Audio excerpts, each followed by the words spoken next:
guys, welcome to Bobcat Sports Talk. I'm Jessica Carter here with Jay Riley and Trey Howard. So hope you all had a good Thanksgiving break. We've had a lot go on since then, so let's talk about it. Jones basketball, first off, the men's took on Alabama Southern and won 134-71. Huge win. 134 points. Women's took on Gulf Coast Community College and took a loss 79-65. So hopefully we will see more wins this next week coming up for Jones, and they're improving a lot. So let's move on to SEC and go ahead and get this over with. Iron Bowl, SEC, Auburn takes on Alabama, and then at Auburn, I mean, just a thrilling game. Auburn takes the win. Let's go ahead and let Jay start off with his comments on this one. It's going to be pretty brutal. He's still grieving, by the way, so. Auburn was a good team. They're a great team. They wouldn't have beat Alabama, and they wouldn't have had it any other way. They wouldn't have wanted to go to overtime and beat us in overtime. They wanted to beat us off of something lucky, something just absolutely incredible, something that could be considered the best college play in the college football history to win a game like that against your arch rival. And in a way, it makes me happy because there's so many bandwagon fans that are going to say, okay, Alabama may, they'll be like, oh, Alabama lost, so now I'm going to go jump on Auburn's bandwagon. So it's okay that we lost. There's still an opportunity for Alabama to still rebound and make it in the national championship if a few things happen. It'll have to be like in 2011 when something happened for them to make it there. But I think that it was a wake-up call for Nick Saban. Nick Saban, I'd noticed the last few games he's been coaching, he was not as adamant as he usually is. I didn't see the fiery that he, if we're up by 20 points, he's still going to be mad and coaching out on the field. Nick Saban's just kind of, when he hugged A.J. McCarron, I liked that. I was like, yeah, it's great, senior year. But it was like he got soft. I mean, you don't see Nick Saban smile like that, you know what I mean? When he hugged A.J. McCarron, I was like, okay, Nick, I don't want you happy. I want you upset. I want you to focus. So going for a 57-yard field goal try with a freshman kicker. I don't know if it was the best call. If he would have made it, he would have been the most genius coach ever. But he missed it, and so it lays on Nick's shoulders. But you know what, to me, really lays on Nick's shoulders is the fact that there was nobody that could catch this guy, and he ran 108 yards down the field to win the game with 1 second left on the clock. Alabama didn't play traditional Alabama football either. He looked like Les Miles out there. Nick Saban looked like Les Miles. Let's go for it on 4th and 2. Let's go for it on this. Let's go for this. And I'm like, Nick, I love the fact that you're doing stuff like this, but you still got to revert back to who you are. You got to remember who you are. And you remember every time this year when somebody played Alabama, what did they say? They said, play who you are. Be who you are when you play them. Alabama wasn't playing like Alabama. A.J. McCarron started off rusty. His receivers weren't catching balls when he finally got in sync. And then, he ended the game with, about 277 yards on 17 to 29 passing and 3 touchdowns. Pretty good numbers. But he had started off rusty, and the whole game was just not what I pictured it to be. They went up by a touchdown. A.J. threw a 99-yard pass to, Amari Cooper. Amari Cooper ended up with 178 yards on the day, I want to say, off of just 6 catches. This is just like an amazing feat, but they still didn't have enough in the tank to beat Auburn. Or did they have enough in the tank, and then all of a sudden, Auburn's just the luckiest team ever? How did they beat Georgia? So I don't know what happened. I think it's just Auburn's year, and I don't know if they'll go to the national championship. That's all, that's still to be discussed, and there's a lot of time remaining for us to decide whether or not they will. And so it was just a crazy game, and it does suck to be an Alabama fan right now, but we could still slip into the national championship if some things happen. Well, I don't see that happening at all. If it does, it'll be a travesty if Alabama still makes the national championship. But I hate to report that I did miss this game. I was at work, and I was keeping an eye on it. I just didn't see the plays. I didn't see Alabama missing 3 field goals or getting 1 block.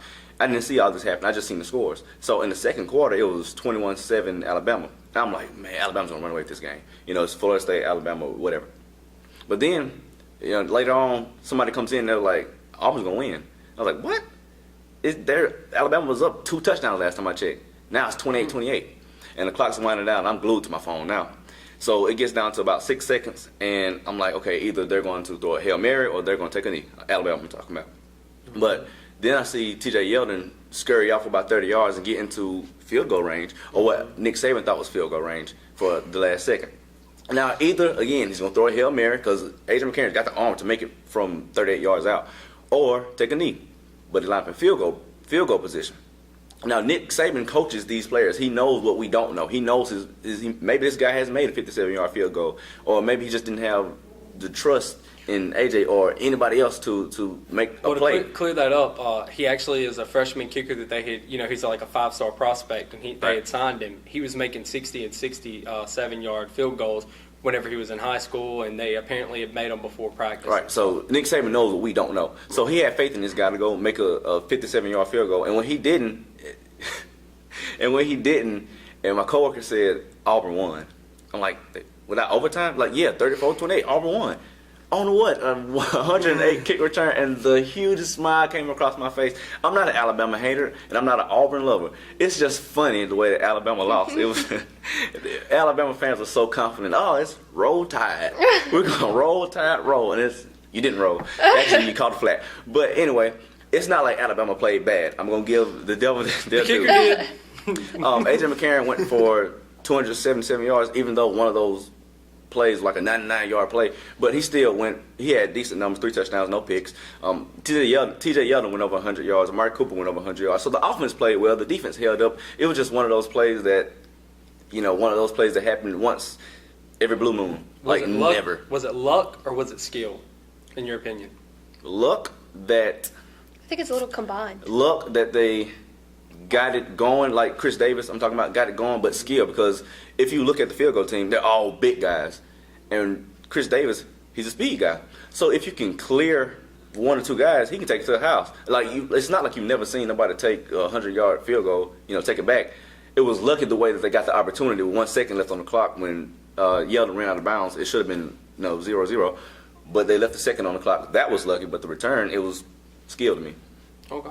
Mm-hmm. And now another upset, to my eyes, because I was rooting for Ole Miss. The Egg Bowl, Mississippi State took on Ole Miss. I was really hoping Ole Miss could pull this off and just have a great season, but they didn't.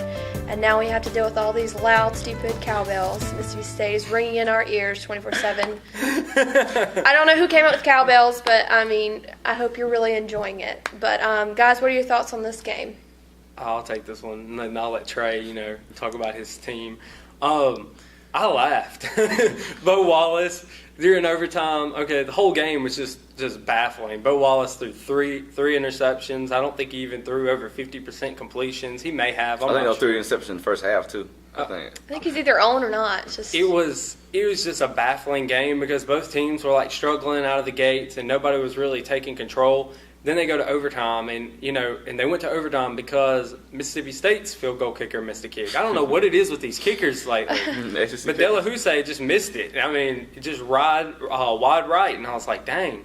So I was like, okay, this is an opportunity. Ole Miss is going to win this, has to win this. Bo Wallace running that end zone, ball gets popped out after I think it was who was it? Dak Prescott had ran the ball in. And then they get the opportunity to take the ball. You got Bo Wallace, okay? One of the worst to me. He's like the worst player to watch play because you think he's going to do great, but he never does. And when he does do great, it's awesome. But when he doesn't, it's like Tony Romo bad. So he's going in, running the ball in. He's like, at the 1-yard line, ball gets popped out. Mississippi State recovers the ball. Boom. End of the game.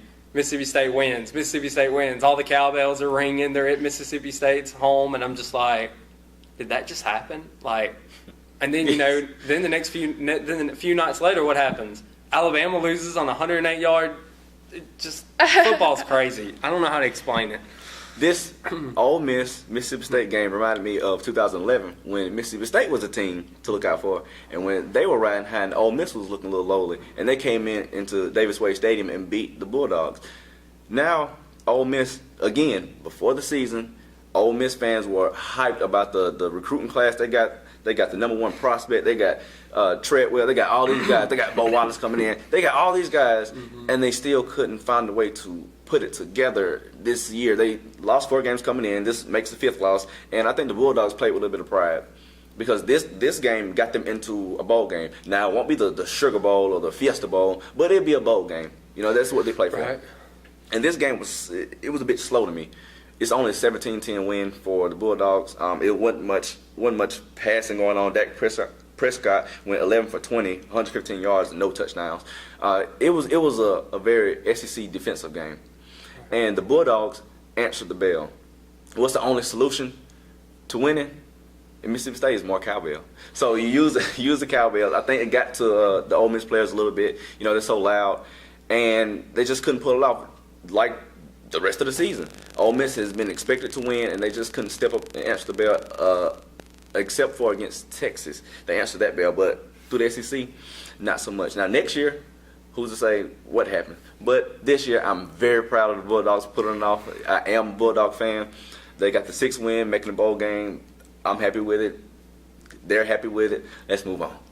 Now, do you have a cowbell? I do. It's white and it's about that big. And you ring it all the time in I people's have like ears? 9 stickers on it. Bulldog thing Do on you it, and choose who you torture, or is it just? You know what? They tell you to ring responsibly in the stadium, only during timeouts or things like that. No, I ring during the plays, and well, not our plays, the other opposing teams' plays. I ring. And if you're an Ole Miss player sitting beside me or Ole Miss fan sitting beside me, I'm ringing at you. So I sat beside probably 200 of yous last time I went, and so it was just absolutely miserable. I couldn't hear anything. But okay, let's move on to college football rankings.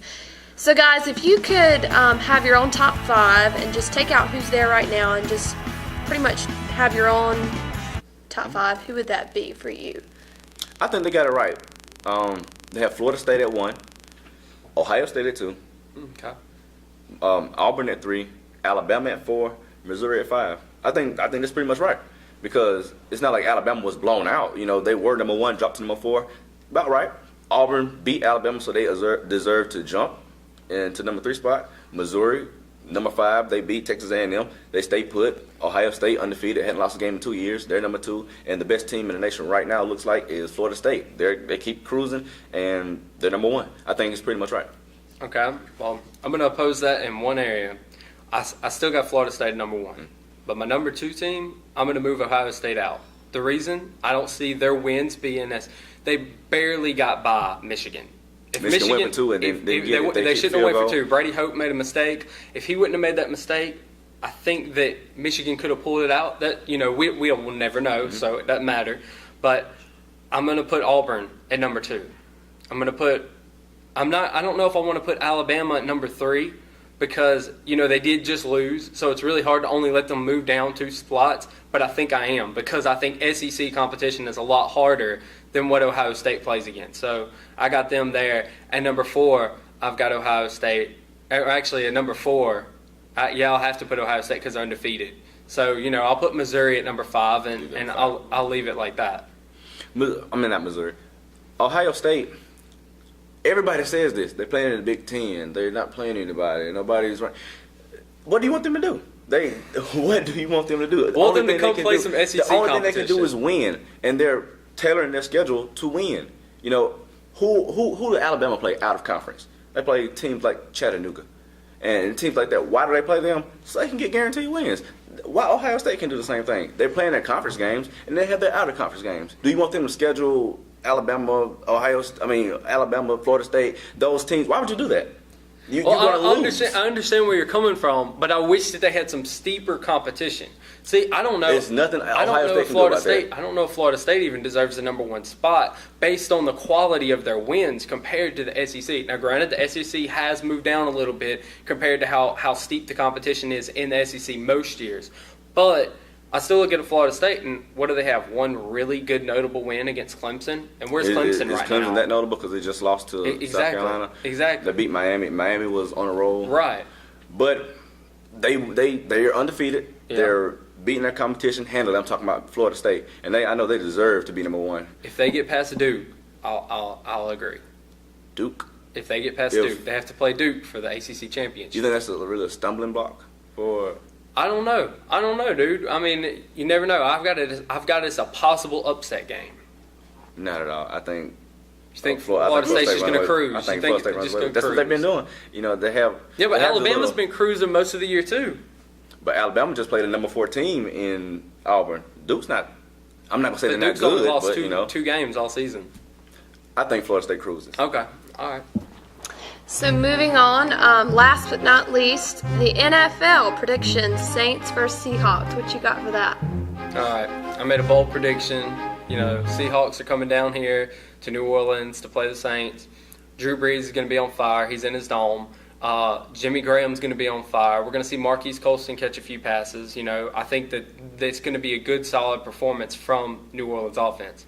But I got the Seahawks defense holding them to 24 points, and I've got Russell Wilson putting up some big numbers and scoring 28 points. I've got the Seahawks winning 28-24. Close game. It's not going to be won by more than a touchdown. He's going to be won by barely a little bit over a field goal. But that's just my prediction because I think the Seahawks defense, I've watched a few of their games, they've been pretty impressive this season. That's fair. The Seahawks are a dominant team, offensively and defense, especially on defense. Mm-hmm. That secondary, what does New Orleans like to do? Throw the ball.